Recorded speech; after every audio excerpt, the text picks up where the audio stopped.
Introduction.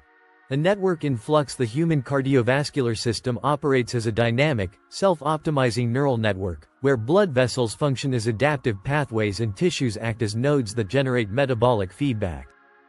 Like artificial neural networks, this biological system uses weighted inputs, such as oxygen levels, mechanical stress, and metabolic byproducts, to reshape its connectivity, prioritizing efficiency and resilience.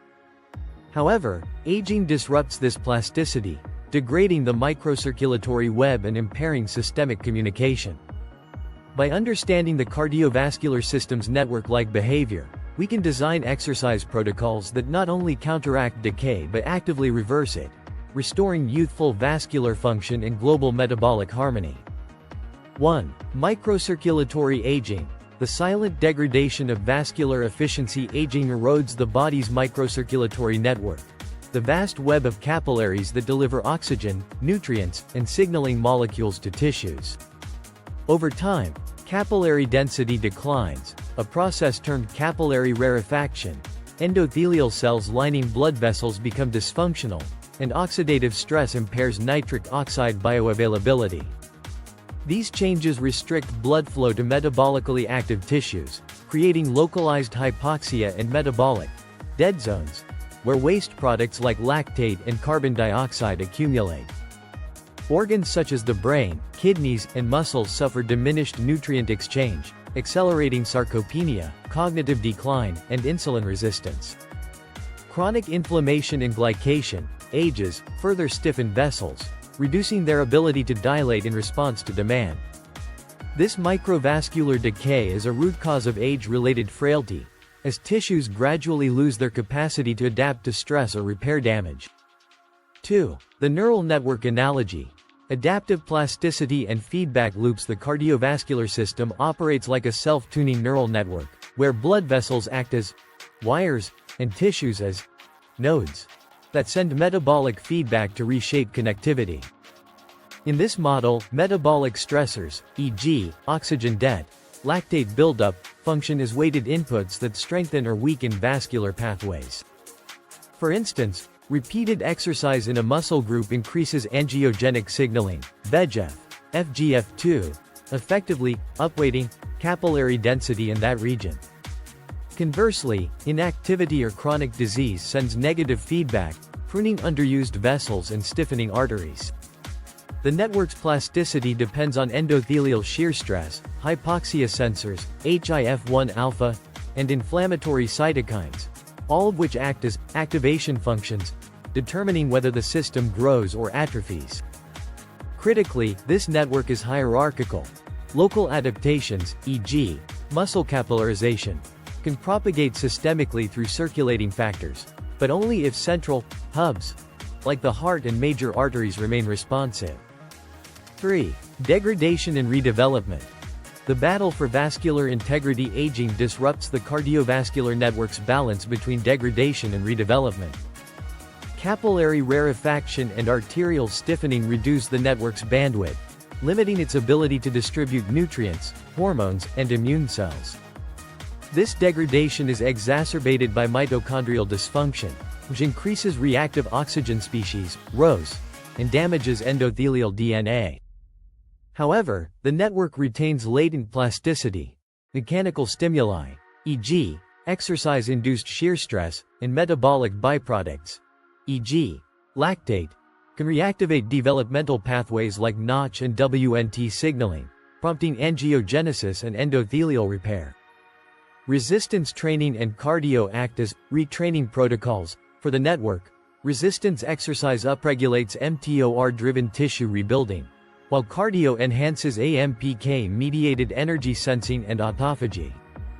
Together, they counteract age-related link loss in the vascular web, restoring its capacity to dynamically reroute blood flow and prioritize critical tissues.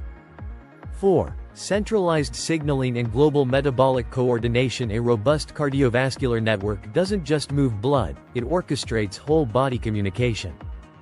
Capillaries are hubs for paracrine signaling, releasing molecules like myokinase from muscle, adipokines from fat, and exosomes that regulate metabolism. For example, Improved capillarization in skeletal muscle enhances insulin sensitivity by ensuring rapid glucose uptake and amplifying AMPK-driven fatty acid oxidation. Similarly, cerebral blood flow modulates BDNF release, linking vascular health to neuroplasticity. A dense, efficient vascular network ensures these signals are distributed rapidly and evenly, preventing regional imbalances that drive inflammation or metabolic disease. Centralized signaling also optimizes organ crosstalk. The liver's gluconeogenic output aligns with muscle glucose demand, while renal blood flow adjusts to match systemic toxin clearance. By reducing latency in interorgan communication, a rejuvenated vascular network synchronizes metabolism, akin to upgrading a decentralized system into a high-bandwidth, integrated grid. 5. Optimizing angiogenic signaling through strategic muscle engagement, focusing on large muscle groups like the legs during resistance training, using high repetition, constrained range of motion exercises such as the leg press, creates a potent metabolic pressure cooker. By isolating the legs in a shortened range, e.g., partial reps on a leg press, mechanical tension is concentrated in the mid-belly of the quadriceps and glutes, prolonging time under tension while minimizing joint strain. This approach maximizes local metabolite accumulation, e.g., lactate, hydrogen ions, adenosine, without overtaxing the nervous system or cardiovascular system. The leg's sheer muscle mass amplifies this effect, as their high mitochondrial density and glycolytic capacity allow sustained anaerobic effort, flooding the tissue with angiogenic signals like VEGF and hypoxia-inducible factors, HIF-1-alpha. Critically, the constrained range of motion reduces shear forces on joints and tendons, preventing inflammation that could otherwise disrupt systemic signaling. 6. Circulating the signal. Low-impact cardio as a delivery vehicle immediately following resistance work. Low-intensity cycling acts as a vascular flush, leveraging rhythmic muscle contractions to enhance venous return and shear stress in arterial networks. The low resistance ensures cardiac output remains steady but submaximal, avoiding competition between oxygen delivery, to support cycling effort, and metabolite distribution. This prioritizes perfusion, allowing freshly released angiogenic factors to diffuse into circulation unimpeded. The cyclic nature of pedaling also promotes endothelial nitric oxide synthase, ENOS, activation, which dilates blood vessels and further aids metabolite transport. Unlike high-impact activities, cycling avoids joint compression or eccentric loading, preserving the integrity of the angiogenic signal by minimizing localized inflammation or tissue damage.